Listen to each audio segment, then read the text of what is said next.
Hello friends, good morning, जय जगन्नाथ। मु संयुक्ता मुझे मो चैनल संयुक्ता लाइफस्टाइल को स्वागत करुच्ची। तो आपण मैंने केमती अच्छा आशा करुच्ची भगवान के दया समस्ते भलरे थे। तो फ्रेंड्स आज टी माने टाइम है 10टा, तो ये वीडियो स्टार्ट करची। आउ 2-4 दिन है वीडियो करनी, जो सुनावेश दिन लास्ट वीडियो करी से बाकी जो रथ यात्रा बाहुड़ा यात्रा सुनावेश एतिक वीडियो करी। आ घर वीडियो किसी करनी, तो मुझे कल चलो आज टी वीडियो बनईदेवा कहीकि। तो ब्रेकफास्ट तो सरलाणी, आ छुआ मैंने स्कूल गले सब खियापिया है। तो आज परोटा आलू भजा करदे, तो से मैंने टिफिन नेले आके उपमा करदे। तो से मैंने सकाळे खाइबापी तो ब्रेकफास्ट खाइले, आ बाकी परोटा आलू भजा टिफिन नहीं जाइछन्ती।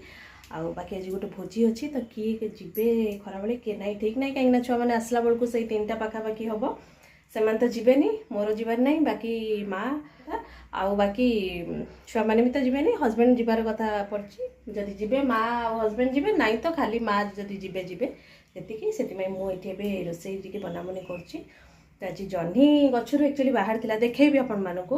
तो वर्षा पाई तो सेमती किछि माने बाहरनी, तथापि कलरा टिके टिके बाहर। बाकी आज जह्नी बाहर थिला, तो जह्नी आलू पोस्त टिके ताकू बनईदेवी। तो ताकू काटकुट करके रेडी करछि। तो आपण माने वीडियोटा कंटिन्यू करथा। आ वीडियो जदि भल लगे ना, तो प्लीज लाइक कर देबे और चैनल नुआ थिले सब्सक्राइब कर देबे। तो ये सांग मैंने ये देखो, ये जह्नी काटिकी रखी आ आलू भी छोट छोट काटी देछि। ये पोस्त टिके आ टिके बादाम मिसई देछि, तो ताकू दीटा को मिसई देछि, तो बाटिक रखी। तो आज साधा उपरे ही कर किसी मसला करी, कहीं आम कंटिन्यू मसला मसली सब खिया से भाविली कि भावुली राई करी कहीकि कहली नाई आज पोस्त देकी करदबा कहीकि।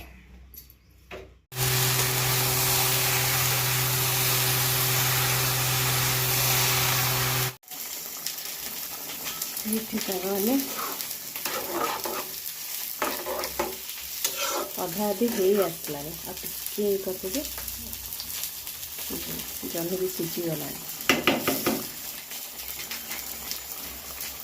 आज टमाटो टे भजा बसई, बाकी डाली। तो यहाँ सांग मैंने यहाँ हूँ नेक्स्ट डे वीडियो। तो 2 दिन वीडियो माने मिसईकी मु छाड़ुची। तो यहाँ एक्चुअली सका आज माछ पड़ी आसी, तो बड़ माछ। तो हजबैंड जाइए माने मार्केट रू नहीं आसिले, तो माछ एक्चुअली आज मंजी माछ पड़ जाइए।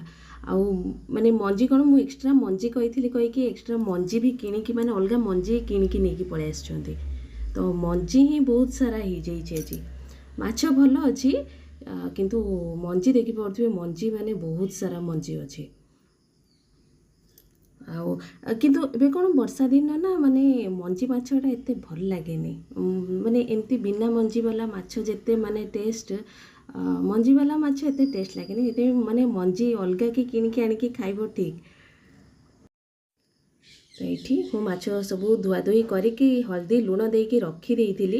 तो ये भजा बसई, आईटा भी माने सब पकई माने रेडी कर देइछि। तो ये माने हल्दी लुण लंका गुंड कंचा लंका पकई, पियाज आउ टिके बेसन आउ हल्का टिके आरारूट देइछि, माने टिके क्रिस्पी अंश आसवा पई। आ बाकी जो माछ पई मसला बाटी थिली ना, तो सेई मसला रो ही टिके पकई देइछि। तो पकईकी ताको ये गोला गोली करके रखी देइछि। तो ये माछ भजा हो, माछ भजा पर ताको करेंगे। तो आज माछरे आलू टिके पकेबी कहीकि आलू भी काटी। तो सब एगुड़ार काम सरी सारा तापर से मंजी की भाजी लास्ट रे। तो ये भी काटिकुटी करके रखी देइछि, टमाटो पियाज आउ कंचा लंका। तो मसला रे से अदा रसुण पियाज सोरिष टिके देवी, आउ टिके हल्का धनिया पकईछि आज। तो सेटा माने मसला बाटिकी रखी देइछि। तो लाइन पड़ेबो कहीकि एक्चुअली सकाळू ही बाटी देइथिली। तो ये तापरे माछ मंजी जाक भाजी दउछि। तो जेमती लगुच कि माने टिके कड़कड़िया भजा होछि ना, तो जेमती लगुच कलर मिसाई, किंतु बिल्कुल किछि भी मिसईनी मु है। तो ये आलू फालू भाजिकी रखी देइछि। तो ये अच्छी, तापरे ये कर सारा पर तरकारी बसैबी। आइंस कड़े तो गोटे बसई से ही सब करदेवी। आ तो ये माछ तरकारी भी रेडी हो गलानी। तो किसी वीडियो करनी, तो माछ तरकारी बसई देइथिली, तो हे आसलानी। तो ये कंचा लंका टिके दे दउछि, आ धनिया पत्र पकईदेली, हो गला मोर माछ तरकारी।